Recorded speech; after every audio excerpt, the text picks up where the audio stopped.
Fala aí pessoal, bom, no vídeo de hoje eu quero mostrar para vocês esse relógio da marca Timex da linha Expedition Scout de 40mm, sendo que esse é o modelo T49961.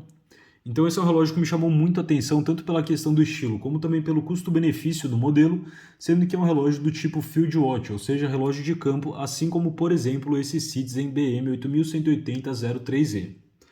Então, qual é a grande vantagem desse modelo? É o fato de que ele vai ser mais barato do que, por exemplo, um Casio G-Shock 5610 como esse aqui. Então, eu acho um relógio muito interessante para quem está buscando um relógio para utilizar no dia a dia, mas não quer gastar tanto e não gosta, por exemplo, aí do visor digital, como, por exemplo, a gente tem no G-Shocks ou até mesmo nesse Casio F91W. Então, é um modelo que ele tem 40mm de caixa, movimento quartz, ou seja, ele funciona com bateria, e justamente por ser um modelo bem mais barato que o Citizen, ele não vai ter aí carregamento solar. Então, quando acaba a bateria, assim como, por exemplo, com o G-Shock, basta você levar ele numa relojoaria e mandar colocar uma bateria nova, sendo que é um relógio que, então, colocando esses dois aqui para o lado, dá para mostrar melhor para vocês que com o ponteiro das horas e dos minutos na cor branca, eles têm um pouco de lume, então eles brilham um pouco à noite, e o ponteiro dos segundos com essa coloração amarela, que na minha opinião combina muito bem com a pulseira verde. Então ele tem uma pulseira de nylon que eu achei uma pulseira de boa qualidade pelo preço do relógio, é uma pulseira que me surpreendeu positivamente, é uma pulseira bem rígida aqui, mas que ainda assim é bem confortável, sendo que na presilha ele tem uma presilha com o escrito Timex também. Eu acho que fica muito bacana essa combinação do amarelo do ponteiro dos segundos com a pulseira verde, assim como, por exemplo, aqui com o G-Shock 5610 a gente combina a pulseira verde com algumas marcações em amarelo ali na tela. É uma coisa muito bacana que esse relógio tem a função índiglo, então apertando aqui no botão na coroa, se você aperta ela nesse sentido, aperta para cá, vocês podem ver que acende uma luz bem forte que facilita muito enxergar o relógio para você ler as horas à noite. Então comparando, por exemplo, com um modelo como esse Seiko 5 SRP69 que a gente tem aqui, que é um relógio que não conta então com a funcionalidade da iluminação ativa, esse aqui é um relógio que ele depende simplesmente da luminescência, tanto dos ponteiros da hora e do minuto, como dos marcadores de hora. Enquanto esse aqui é um relógio que basta você apertar ele acende. Então vocês conseguem imaginar, eu também vou mostrar daqui a pouco, como mais fácil é ver as horas nesse relógio à noite. Eu acho muito interessante esse relógio então para quem realmente busca uma ferramenta que é simplesmente ter um relógio que funcione bem ali para ver as horas durante o dia. E lembrando que todos os relógios que aparecerem no vídeo, então tanto o Seiko como, por exemplo, o modelo da Citizen, o Timex, o Casio F91W, o G-Shock 5610 na cor verde, aqui eu também estou com o 5610 na cor cinza, que eu estou utilizando para gravar o vídeo. Eu vou deixar o link para compra de todos esses relógios aí na descrição, para compra deles lá na Amazon, que é onde eu encontro o melhor preço. Mas em relação ao modelo da Timex em especial, eu tenho um adendo para falar para vocês, que eu recomendo que vocês comprem esse relógio somente como eu comprei. Então, sendo vendido e entregue pela própria Amazon, porém, quando ele esgota, então esse relógio direto está fora de estoque, quando ele fica fora de estoque pela Amazon, eles colocam alguns outros vendedores, então tem alguns vendedores de compra internacional e tudo mais, que eu não recomendo, acho que vocês podem ter dor de cabeça comprando com vendedores internacionais, principalmente. Então eu recomendo muito que vocês comprem o vendido e entregue pela própria Amazon para evitar qualquer tipo de dor de cabeça ou transtorno. Comprando desse jeito que eu falei, é muito tranquilo, a garantia de originalidade. Às vezes ele vai demorar um pouquinho mais o prazo de entrega, mas chega assim, você não precisa esquentar a cabeça. E também acaba sendo o jeito que eu achei mais barato, o preço mais em conta aí. Agora que eu já passei esse aviso, então vamos voltar a falar sobre o relógio.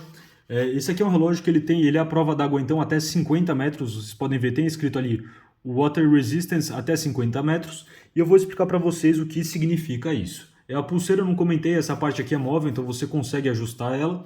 E essa parte aqui é fixa. Então, por exemplo, aqui a gente tem esse relógio que é resistente até 50 metros. Esse relógio aqui que é o F91W, que é resistente até 30 metros. A gente também tem o Citizen aqui, que é resistente até 100 metros, e o G-Shock, que vai ser resistente até 200 metros. O que isso significa? Com o relógio da Casio, eles não recomendam que você deixe ele submerso de nenhuma forma. Então, se lavar uma mão, dar algum respingo superficial, tudo bem. Esse relógio aqui, eles também não recomendam que você nade, então ele vem aqui nessa embalagem.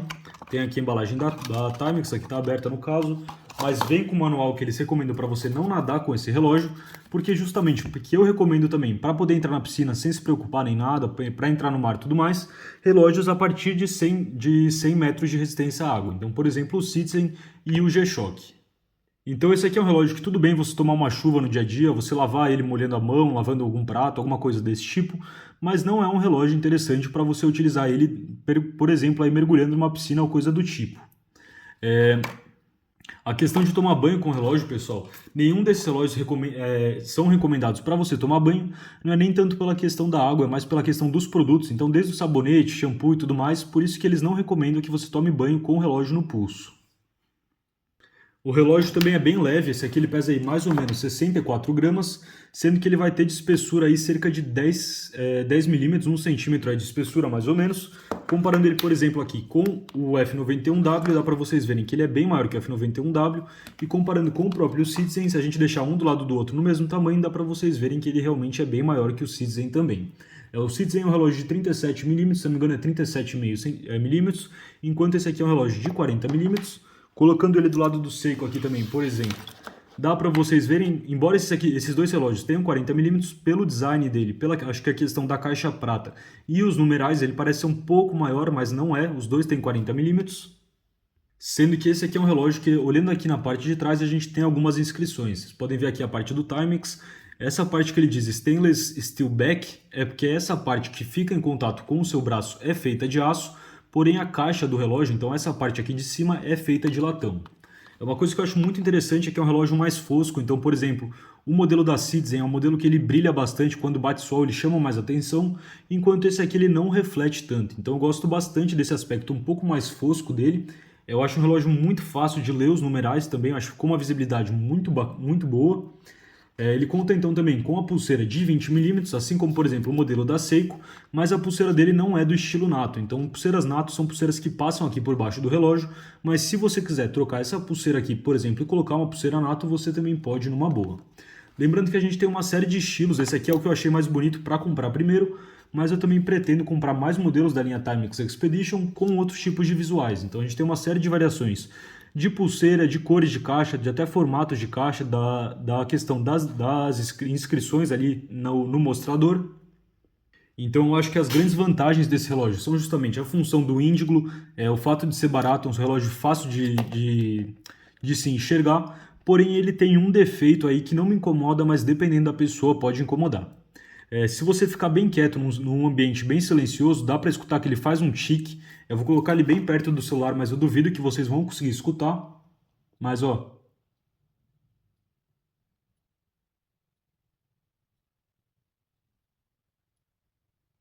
eu não sei se deu para escutar, mas ele faz um tec, tec, tec a cada segundo, que se você está num quarto em silêncio, você consegue sim escutar. Por exemplo, eu fui mostrar esse relógio para o meu pai, eu comentei sobre esse detalhe, ele falou que não conseguia escutar esse tec, tec, mas tem gente que comentou aí já que comprou e ficou um pouco incomodada com essa questão. O vidro que ele utiliza na tela é o cristal mineral, então assim como, por exemplo, os modelos da G-Shock que utilizam também cristal mineral aqui na parte da tela, seria melhor se fosse safira, mas pelo preço dele, cristal mineral tá tudo bem. Porém, os modelos da G-Shock, como vocês podem ver, eles têm aqui uma proteção na questão de que você não vai raspar a tela tão fácil. Então, por exemplo, você pode bater o relógio nesse sentido, enquanto com o modelo do estilo Field Watch, como por exemplo esse aqui, o vidro fica bem mais próximo ali da superfície. Então você não pode, por exemplo, fazer o que eu fiz ali com o G-Shock. Fica bem mais fácil de bater e de riscar aí a tela do relógio. E por outro lado, comparando, por exemplo, com o F91W, que só tem uma resina aqui que é pior que o cristal mineral, vai riscar ainda mais fácil. Agora eu vou mostrar para vocês então a relação, como é a iluminação dele, então como esse índigo funciona bem no escuro. Então aqui dá para vocês verem os três relógios. Esse aqui da esquerda tá mais difícil de focar e dá para ver ele bem melhor do que o vídeo está mostrando, é o modelo da Seiko. Esse aqui é o modelo da Citizen e esse aqui é o modelo da Timex. O da Timex, como vocês podem ver, basta apertar aqui o botão que ele fica muito fácil de ver. Então, por exemplo, aqui, comparando com ele com o G-Shock que está aqui do lado, com o G-Shock, quando você aperta ele, então apertando ali, ele fica aceso por, se eu não me engano, 3 segundos. Então, ó, apertei e soltei. 1, 2, 3. Fica mais ou menos aí uns 3 segundos, enquanto o da Timex, ele apaga ali simplesmente quando você solta o botão. Então, se você segurar mais tempo, ele vai ficar aceso mais tempo, mas se você só clicar ele e soltar, ele apaga. Então, dá para vocês verem aqui, o Citizen é o que tem o melhor lume, então é o que ilumina melhor aqui. Então, se eu tentar focar, acho que vai ser difícil focar. Então, por exemplo, se eu tentar focar aqui, O Citizen Echo tem o melhor lume, então que ilumina melhor, porém perto aqui do Timex com o botão aceso realmente ainda fica ruim de enxergar. Eu vou voltar a acender a luz. Então deu para mostrar para vocês realmente como é muito mais funcional essa questão da iluminação ativa, e eu também quero passar para vocês mais algumas medidas. Então olhando aqui com base no próprio quadriculado da mesa, dá para vocês verem que ele tem 40 milímetros de caixa, sendo que ele vai ter então um pouquinho mais, uns 42, 43 milímetros aqui com a coroa, mas aqui de lado então a distância que ele tem desse pino até esse pino vai ser aí de 5 centímetros. É um relógio que eu achei então bem confortável, justamente porque ele tem uma curvatura aqui que eu achei bem bacana, comparando, por exemplo, com o Seiko. O Seiko tem uma curvatura muito menor ali, ele é um pouquinho mais espesso. Na verdade, acho que eles têm uma espessura bem próxima um do outro, mas o Seiko, como tem aqui a pulseira NATO, fica um relógio bem mais alto. Se você colocar uma pulseira NATO, esse aqui também vai ficar mais alto, obviamente. E a questão então dos ajustes dele também é bem simples, basta você puxar a coroa aqui para cima. Aqui você consegue controlar os dias, então os dias vão e voltam, não é que nem, por exemplo, o modelo da Citizen. Esse aqui é um relógio que ele só tem, todos os meses vão ter 31 dias para ele, assim como, por exemplo, o Citizen. Então todo mês que tem 30 dias, ou 28 no caso de fevereiro, eu preciso vir ajustar. Porém o Citizen, os dias só vão numa direção, então eu sempre tenho que girar bastante aí. Se eu passo, por exemplo, se eu passo 2 dias, ao invés de passar um, eu tenho que dar toda a volta. Com esse aqui é mais simples, porque a gente consegue passar aqui ó, de 6 para 7, de 7 para 6. E para arrumar a questão dos segundos, dos minutos e horas, basta puxar mais uma vez e a gente consegue então aqui ajustar o ponteiro do segundo para, e você consegue vir aqui e ajustar numa boa. E para fechar o vídeo é assim que ele fica aqui no meu pulso. Espero que tenha dado para tirar todas as dúvidas do relógio, mas se ficar mais alguma, deixem aí na seção dos comentários. Para o vídeo de hoje era isso e até a próxima. Falou, pessoal!